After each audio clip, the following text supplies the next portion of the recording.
Impérios não caem em um dia. Eles não desaparecem com uma explosão ou uma invasão súbita. Eles apodrecem lentamente, de dentro para fora, seguindo um padrão tão previsível que historiadores podem marcar cada etapa como se estivessem lendo um roteiro já encenado muitas vezes antes. A Espanha do século XVII seguiu esse roteiro. A Grã-Bretanha do século XX seguiu. A União Soviética seguiu. E agora, os Estados Unidos estão seguindo exatamente o mesmo caminho, etapa por etapa, com uma precisão que seria cômica se não fosse trágica. Existe um padrão de 7 estágios que aparece repetidamente na queda de impérios. Não é teoria conspiratória. Não é pessimismo ideológico.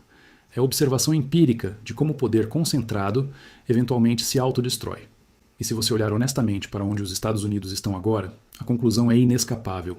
Eles estão no estágio 5, 2/3 do caminho para o colapso total. E os estágios restantes não são questão de se, mas de quando. Vamos começar do início. Estágio 1. Superextensão militar. Todo império começa sua queda quando expande seus compromissos militares, além da capacidade econômica de sustentá-los. A lógica é sempre a mesma. Você vence guerras, conquista territórios, estabelece bases, e cada base, cada compromisso, cada aliança gera custos perpétuos. E eventualmente você está gastando mais para manter o império do que o império está gerando em riqueza. A Espanha do século XVI controlava meio mundo. Prata flui das Américas. Ouro enche os cofres reais. Mas manter exércitos em Flandres, nos Países Baixos, na Itália, nas Américas, combatendo protestantes, muçulmanos, ingleses, todos simultaneamente, custava mais do que toda a prata de Potosí podia financiar. Eles venciam batalhas, mas quebravam economicamente. A Grã-Bretanha governava 1/4 da superfície terrestre do planeta. O sol nunca se punha no Império Britânico, mas manter guarnições na Índia, África, Caribe, Oriente Médio, proteger rotas marítimas, suprimir rebeliões, tudo isso drenava o tesouro britânico constantemente. 2 guerras mundiais aceleraram o processo, mas a superextensão já estava lá. A União Soviética mantinha controle sobre a Europa Oriental, apoiava movimentos comunistas globalmente, competia militarmente com os Estados Unidos em todos os continentes. Eles construíam armas nucleares enquanto cidadãos faziam fila por pão. Prioridades militares esmagavam a economia civil. E os Estados Unidos? 800 bases militares em mais de 70 países. Tropas estacionadas permanentemente na Alemanha, Japão, Coreia do Sul, Itália, dezenas de outros lugares. Porta-aviões patrulhando todos os oceanos. Guerras simultâneas ou intervenções no Iraque, Afeganistão, Síria, Somália, Iêmen, Líbia. Compromissos de defesa com a OTAN, Japão, Coreia do Sul, Israel, dezenas de outros países. Orçamento de defesa maior que os próximos 10 países combinados. Em 2023, os Estados Unidos gastaram mais de 800 bilhões de dólares oficialmente em defesa. Mas se você adiciona gastos de segurança nacional, veteranos, juros sobre dívida de guerras passadas, o número real ultrapassa 1 trilhão e 300 bilhões por ano. Isso é mais de metade do orçamento discricionário federal. E para quê? Para manter um império que não gera lucro líquido, para defender aliados que não pagam sua parte, para lutar guerras que não podem ser vencidas porque não têm objetivos claros. Isso é estágio 1. E os Estados Unidos estão nele há décadas, mas sozinho não é fatal. Impérios podem sustentar superextensão militar se a economia cresce rápido o suficiente. O problema é que estágio 1 cria pressão fiscal, que leva inevitavelmente ao estágio 2, depreciação da moeda. Quando um governo gasta mais do que arrecada, especialmente em compromissos militares que não geram retorno econômico, ele enfrenta uma escolha: aumentar impostos, o que é politicamente impopular, e pode esmagar a economia. Cortar gastos, o que significa abandonar compromissos e admitir fraqueza. Ou devaluar a moeda, o que é tecnicamente complexo, mas politicamente invisível, até que seja tarde demais. Toda civilização em declínio escolhe a opção 3. A Espanha começou com moedas de prata pura, mas à medida que as guerras drenavam o tesouro, eles começaram a misturar cobre com prata. Primeiro um pouco, depois mais. Eventualmente, as moedas eram quase todo cobre com apenas um banho de prata. Comerciantes perceberam. Confiança colapsou. Inflação explodiu. A prata das Américas, que deveria ter tornado a Espanha rica para sempre, gerou a primeira grande hiperinflação europeia moderna. A Grã-Bretanha manteve o padrão ouro por séculos. A libra era literalmente conversível em ouro a uma taxa fixa. Isso forçava disciplina. Você não podia imprimir libras além das suas reservas de ouro. Mas a Primeira Guerra Mundial custou tanto que manter conversibilidade se tornou impossível. Em 1931, a Grã-Bretanha abandonou o padrão ouro. A libra foi desvalorizada. E nas décadas seguintes continuou perdendo valor até que a moeda que dominou o comércio global por 200 anos se tornou apenas mais uma moeda regional. A União Soviética simplesmente imprimiu rublos para financiar gastos militares e industriais. Não havia mercado livre para revelar a inflação real, porque preços eram controlados pelo Estado. Mas a escassez revelava a verdade. Dinheiro existia, mas não havia nada para comprar. Quando o sistema finalmente colapsou, o rublo se tornou papel sem valor. E os Estados Unidos? Em 1971, Richard Nixon encerrou a conversibilidade do dólar em ouro. Pela primeira vez na história, o mundo inteiro operava com uma moeda de reserva global que não era lastreada em nada, exceto confiança no governo americano. E desde então, o que aconteceu? A oferta monetária explodiu. Em 1971, a base monetária era de cerca de 60 bilhões de dólares. Hoje, ultrapassa 6 trilhões, 100 vezes maior. O que $1 comprava em 1971? Um cinema custava $1,50. Gasolina custava 36 centavos por galão. Uma casa média custava 25 mil dólares. Hoje, essas mesmas coisas custam 10, 20, 30 vezes mais. Mas o governo diz que a inflação é apenas 2 ou 3% ao ano. Eles mudaram como calculam inflação para esconder a depreciação real. Mas qualquer pessoa que compra comida, paga aluguel ou tenta comprar uma casa sabe a verdade. O dólar perdeu mais de 95% do seu poder de compra em 5 décadas. Isso é estágio 2. E leva diretamente ao estágio 3, espiral de dívida. Porque uma vez que você começa a devaluar moeda para financiar déficits, você entra em um ciclo vicioso. Você toma emprestado para cobrir gastos. A dívida gera juros. Você toma mais emprestado para pagar os juros. A dívida cresce mais rápido que a economia. Eventualmente, você está emprestando apenas para rolar dívida antiga, sem nenhum novo investimento produtivo. A Espanha declarou falência 9 vezes entre 1557 e 1696. 9 vezes.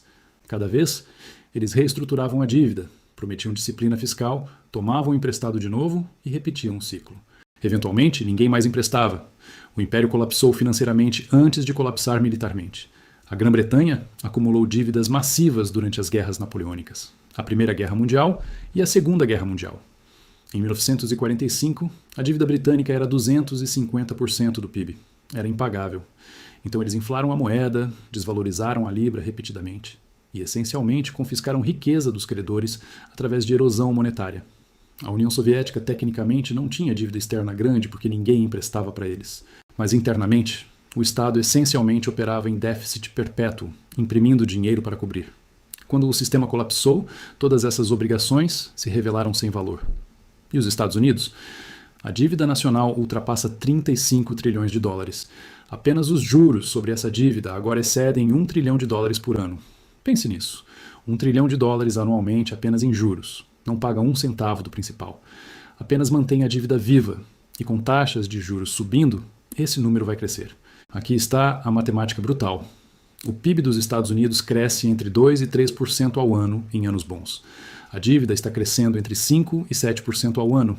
Isso é insustentável por definição matemática. Eventualmente, a dívida se torna tão grande em relação à economia que não pode ser paga. As únicas opções são inadimplência, que destruiria o sistema financeiro global, ou inflação massiva, que destruiria a moeda. Não há terceira via. E isso leva ao estágio 4, perda de capacidade produtiva.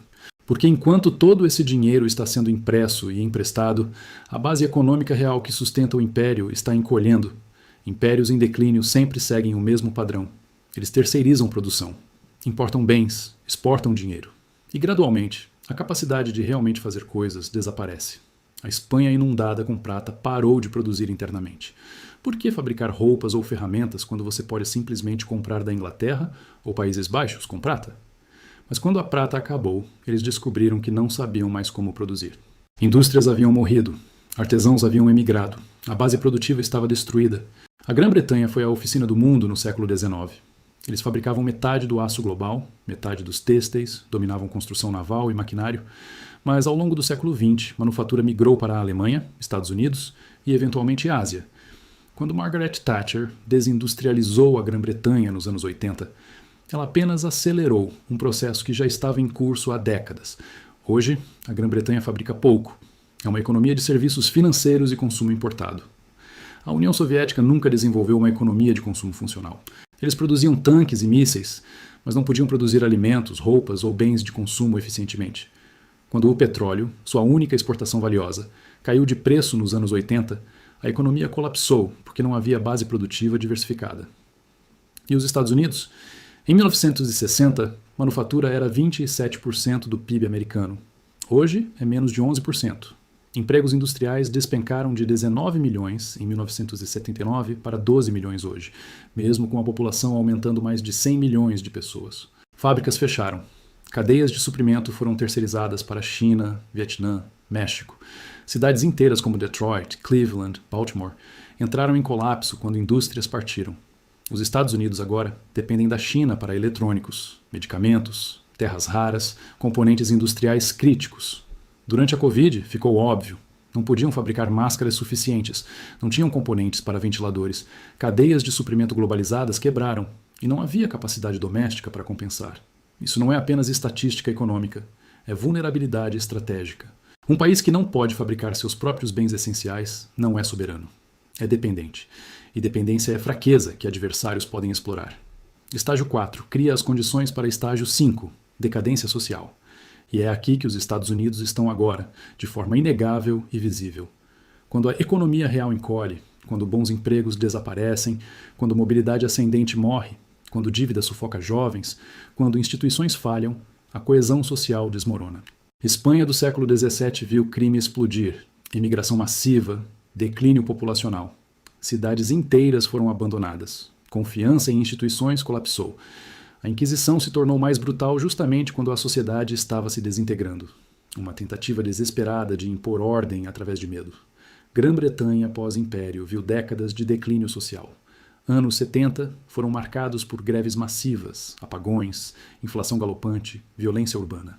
A ordem social que havia sustentado o império por séculos estava claramente quebrando. União Soviética nos anos 80 viu alcoolismo em massa, expectativa de vida caindo, cinismo total em relação a instituições, crime organizado crescendo. Ninguém acreditava em mais nada. O sistema continuava funcionando por inércia, mas a confiança havia evaporado completamente. E os Estados Unidos agora? As estatísticas são devastadoras. Mortes por overdose de drogas ultrapassam 110 mil por ano. Suicídios estão em máxima histórica.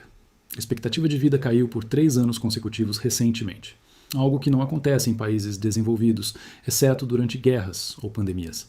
Polarização política atingiu níveis onde metade do país considera a outra metade não apenas errada, mas inimiga existencial. Confiança em instituições colapsou. Confiança no Congresso está abaixo de 20%. Confiança em mídia abaixo de 30%. Confiança em sistema de justiça caindo. Metade dos jovens não acredita que democracia funciona.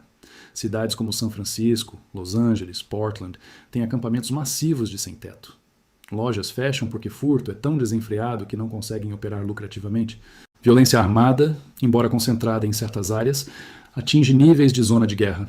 Mais americanos morrem por armas de fogo anualmente do que soldados americanos morreram em toda a guerra do Iraque e Afeganistão combinadas. Divisão racial, política e econômica está mais profunda que qualquer momento desde os anos 60. Isso não é declínio abstrato.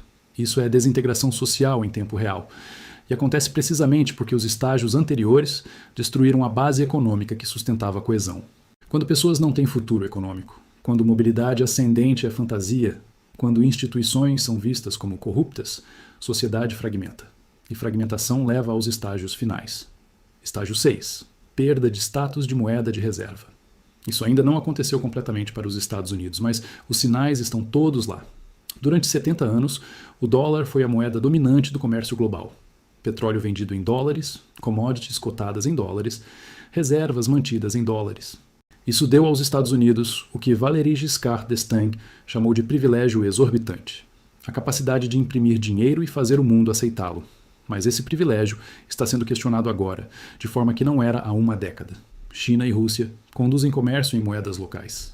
BRICS criaram mecanismos de pagamento alternativos. The Unit foi lançado com lastro em ouro.